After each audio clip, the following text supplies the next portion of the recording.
Hey, it's Mark here from Make 'Em Yours, and today we are talking about a topic that you really need to know about. So we've got the guide to the 10 male dating personalities that lead to heartbreak. If you haven't already got that, download, link in description. But we are talking today about the narcissist, one of the most toxic male dating personalities. I'm going to tell you what you need to know, how to spot them early, and what to do if you've already found yourself with one. Stay tuned.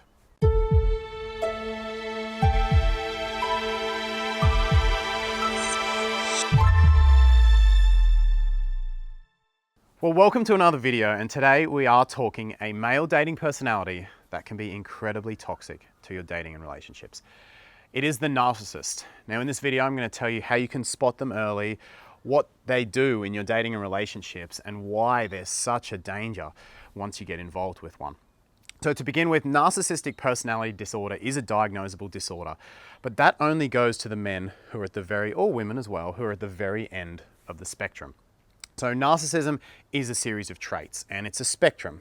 It's not a binary thing. It's not you don't have it or you definitely do. There's a spectrum of traits. And the more narcissistic a person, the harder they are going to be and the more toxic they're going to be in your dating and relationships.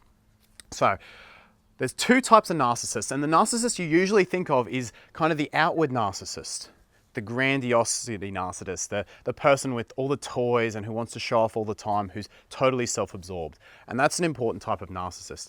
But there's also the much quieter narcissist, the one who plays the victim a lot. And this surprises a lot of women that narcissists can exhibit a lot of victim behavior. You see, a narcissist doesn't necessarily love themselves. In fact, a lot of them loathe themselves. They're just always self-obsessed. So it's not always self-love. Remember that with narcissists, it can just be self-obsession. A lot of them don't know they're narcissists, and they can be quite quiet personalities that blame their failures on the world and exhibit a lot of victim behavior. So why are they so toxic to your dating and relationships? Well, narcissists make everything about them, and that means that your failures, or what they perceive as your failures, will be made about you. In other words, they're always in the right. So what happens? They'll do things like gaslighting, where they say, I only did this and we're only failing because of you.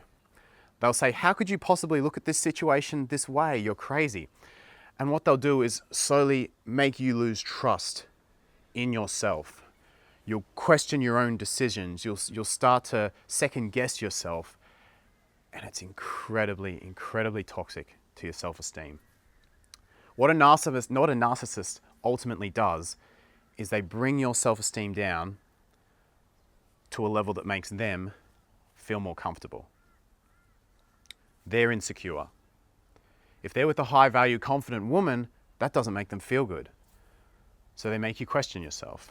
They make you wonder, you second-guess your own opinions. They make you wonder if you're right, and they bring that down until they can feel more secure. Eventually, you feel like you have no faith in yourself, and you feel like you couldn't do any better, so you don't want to leave. This is why you need to be so aware of this male dating personality.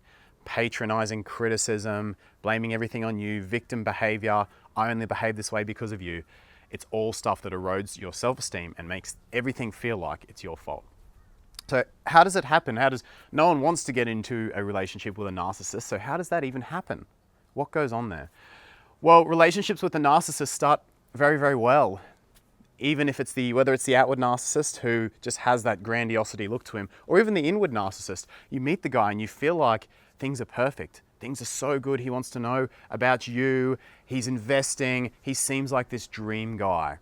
Everything's going so well. And then something starts to change. He starts to pull away. The emotions pull back. And now lots of men do pull away, but when the narcissist does it, he blames it on you. Maybe he criticizes, maybe he compares you to others. Oh, I'm pulling away because you did this, or oh, I'm behaving this way because you said this.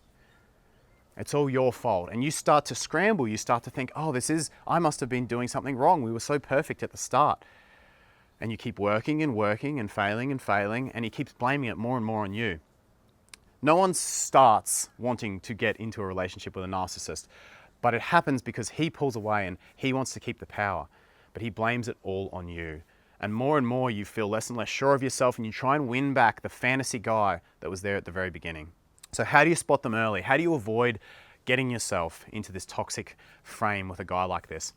Well, with the outward narcissist, you want to look for those excessive displays of grandiosity at the beginning. You want to look at the guy who's impressing you with things and toys and money rather than his personality, that he feels like he has to do that.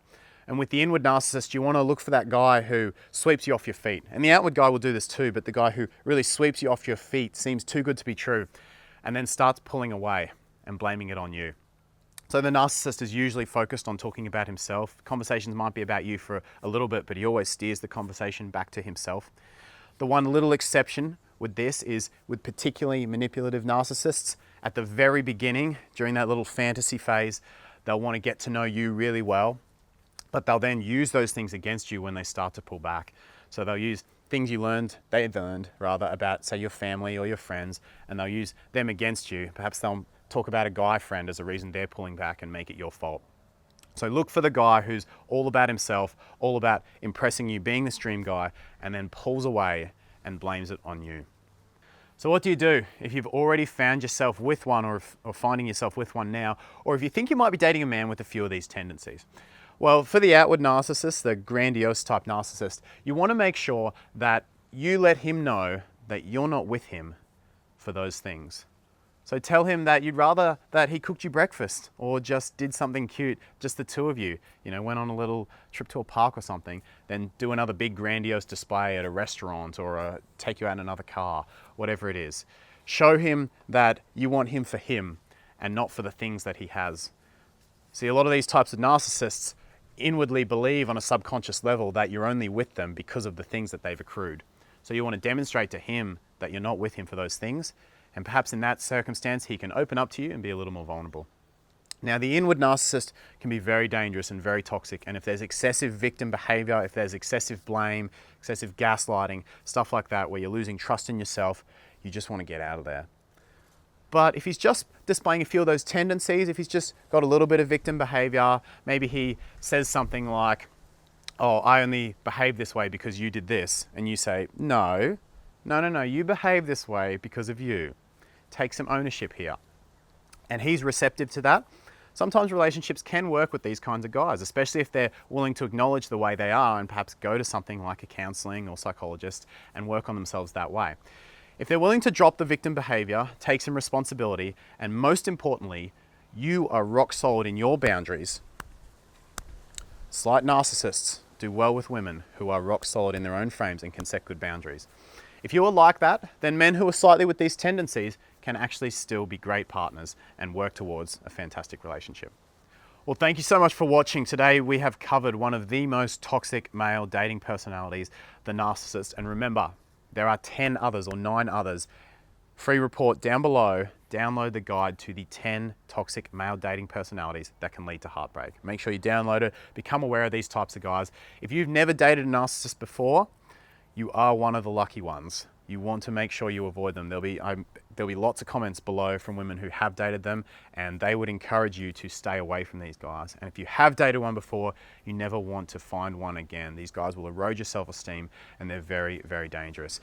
So learn what the male dating personalities are, get the guide from below, hit the link in the description, download it now, and educate yourself on these types of men. Thank you so much for watching. Make sure you subscribe, leave a comment, give the video a thumbs up, and I look forward to seeing you in the next video very soon.